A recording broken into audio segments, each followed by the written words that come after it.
So the startup community is a community of people who are either building startups or supporting startups in many ways, and obviously people who just love startups and want to kind of know what's going on the continent or in the world.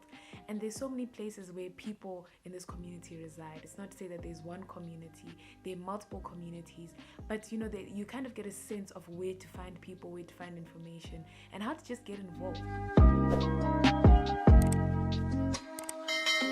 Hi everyone, welcome back to my channel. I'm Chido and this is Chido Starts Up. If this is your first time joining us, please make sure to click the subscribe button at the bottom of this page. And if you're joining us again, welcome back. It's so exciting to have you. I'd actually like to just say that if anyone has any questions that they'd like to ask about venture creation, about startups, about productivity, business development, anything, please feel free to just email me or put them in the comment section below. I'd love to make a video to answer all the questions that you may have. Today is an exciting video. I'm going to be speaking about something that I really love, which is the startup community. I'm going to be sharing with you how to join the startup community. So let's get right into it. So the startup community is a community of people who are either building startups or supporting startups in many ways, and obviously people who just love startups and want to kind of know what's going on the continent or in the world. And there's so many places where people in this community reside. It's not to say that there's one community, there are multiple communities, but you kind of get a sense of where to find people, where to find information, and how to just get involved. So the first thing is that you should join Twitter. Twitter is the home of like every single founder or startup. Okay, not every single, I'm exaggerating, but a lot of founders and startups are on Twitter.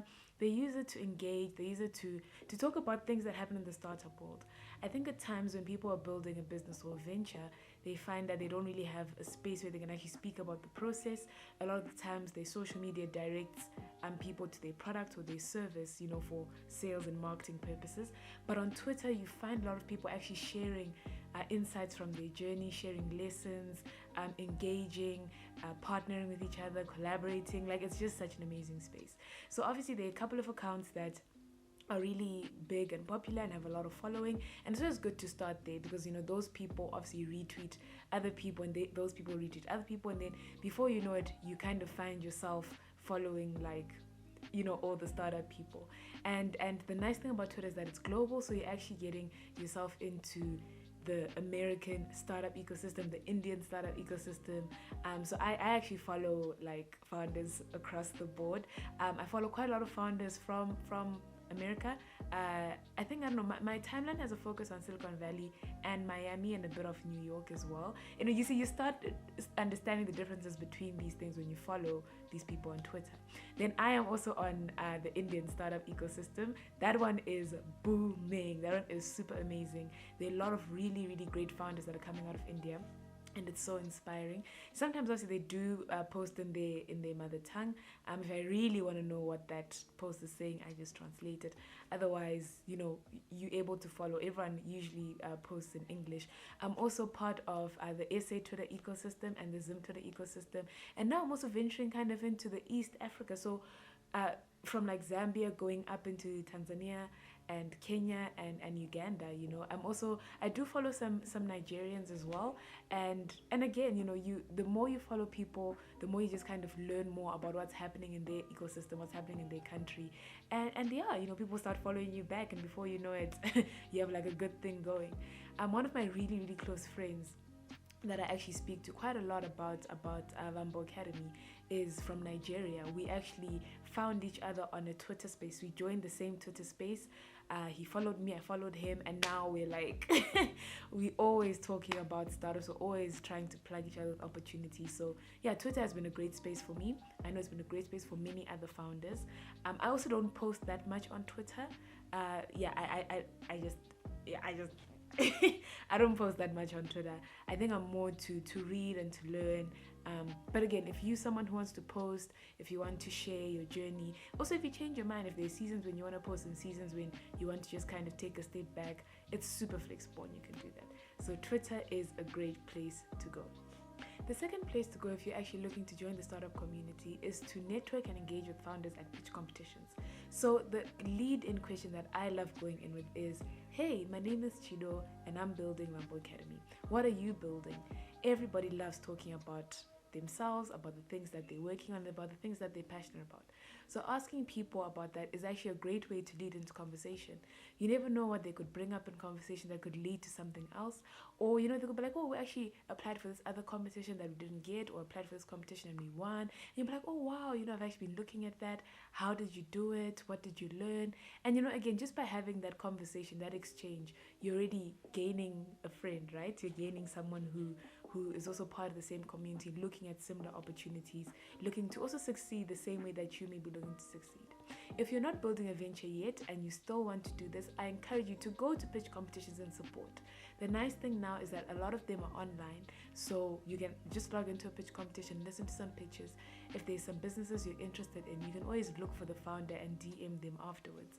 But pitch competitions are a great way to learn more about the startup community and to get in. The third thing would be that you should join online seminars and workshops. So in the same way that a lot of pitch competitions have gone online, a lot of conferences, seminars, workshops have also gone online. This is super exciting because, again, you're able to actually reach a wider range of people. So look out for incubation hubs that are hosting these types of seminars. One of the great places that I like looking at is Facebook, actually. Facebook, if you look under events and you look under virtual events, they have a lot of different seminars and workshops. LinkedIn is also a great source.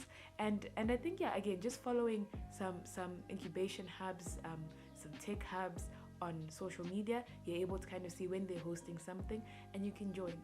A lot of the times you also find that you get to learn about different things while you're also joining this type of virtual event to network. So perhaps they could be having a workshop on negotiation skills or marketing, right? That's still something that you can use in whichever career or whichever project that you're working on, even though it's not venture creation and venture building.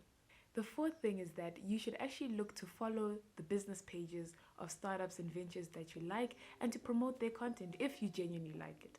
I think it's always good. No founder would ever not appreciate anyone, promoting their product or their service, because we work really hard at these things. We go in and day out trying to improve, trying to make sure that it's the best quality for our clients. So if there's a startup that you really like, follow their pages, send a comment, send a DM, share some suggestions as well. You don't have to just be praising them all the time, but be like, hey, I really like, the fact that you guys offer languages. Have you considered offering this language? We get messages like that, and it's always so nice to see people engaging and people being like, oh, I'd love to see this language represented, or I'd love to see this being done. And a lot of the times, like, then let's say you then start asking to be introduced to some founders or some people in the community, that founder or that business would gladly do it, because you've kind of given to them, so why wouldn't they give to you? I think that's also another thing about the startup community. People are very generous. People are looking to help one another. I think generally that is the feel that I get. Of course, you do get some competition and stuff like that, but it's not from what I've experienced, it's not brutal competition. It's not bitter and toxic competition. It's more like, guys, let's all win, let's all succeed. We may be doing the same thing, but then we all still need to push and get where we need to get to. So yeah, people in the startup community are generally generous. If you ask for things, if you ask for help, if you ask for lessons and insights, you will probably get them. The fifth thing is that you should actually ask some of your founder friends to introduce you to people who are in the community. So sometimes you may know someone who's a founder or someone who's a venture capitalist, someone who maybe works with startups, and you kind of want to learn more about it. So you can ask them to be like, hey, I'm maybe traveling to Cape Town in a few weeks, and I'd love to meet some interesting founders there. Please, can you connect me? And trust me, they'll probably know someone who knows someone who then knows someone. But my point is that you can always ask people in your network. You can literally put on your status. You can I think that's the great thing about social media these days, that it doesn't actually take that long to find things that you're looking for. So you can put on your status again to say, I'm traveling to this place, or I'm really interested in having a coffee with a founder in this space, or just any type of founder. Is anyone interested, or would anyone be keen to connect me? And you'll find that people gladly connect you. Having coffee chats is one great way to always make a solid network. I know a lot of people recommend it for like in corporate relationships when you're actually working and you kind of want to get to know your colleagues, but it's also a great way to know people who are in an ecosystem that you want to be a part of as well. So set those coffee dates up.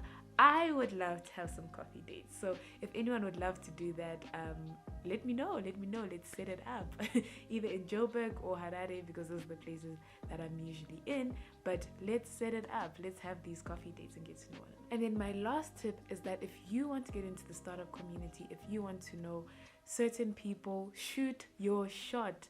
Shoot your shot. Just find the founder that you want to talk to.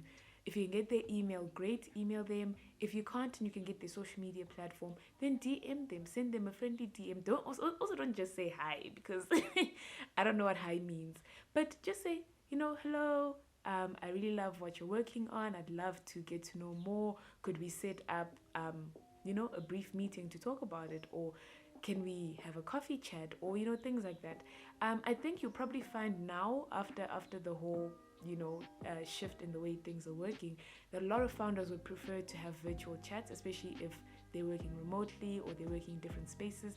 They'd love to have virtual chats, which is always a great way to start something off, right? Having a virtual meeting on one of the many platforms that are available. And then, if there's room for follow-up, you can then always follow it up with a physical meeting. If someone would like to have a physical meeting, again, they'll probably propose it or let you know that they're comfortable with that. But shoot your shot. Do not be scared of founders, of venture capitalists, of funders, of anyone, because everyone, again, is open. They want to learn, they want to share, and it's always just great to talk to someone who's actually interested in what you're talking about. I think sometimes, for me, myself as a founder, sometimes I don't really like talking about the projects that I'm working on, because I just feel like, oh, are people really interested? Am I just kind of, amusing myself, entertaining myself? Or, is there someone, like when someone actually asks me, I get so happy. I get so happy, and I become so much more willing to share and also try to get to know about them and how I can contribute to their journey and whatever they're working on. So yeah, those are my tips on how to get into the startup community. I really encourage everyone, to just even if it's just something that you do for a short space of time or for a season, to join our startup community, either through Twitter, through engaging with founders. You can always just learn a lot from someone who's literally building something from nothing. And I think it's just always good, to welcome people into our world. And it's something that I also do. I love talking to people who are also living and working on other things that are not related to startups at all. It just expands your mind. If you're unable to travel for whatever reason, if you're unable to go to some certain places where you'd like to go, always look for people online, look for people doing something different to you, and talk to them. You never know what could come out of that. So yeah, that's it for today's video. I hope that you enjoyed it. Please leave any questions, comments in the comment section below. Like, share, and subscribe. I'll see you next time.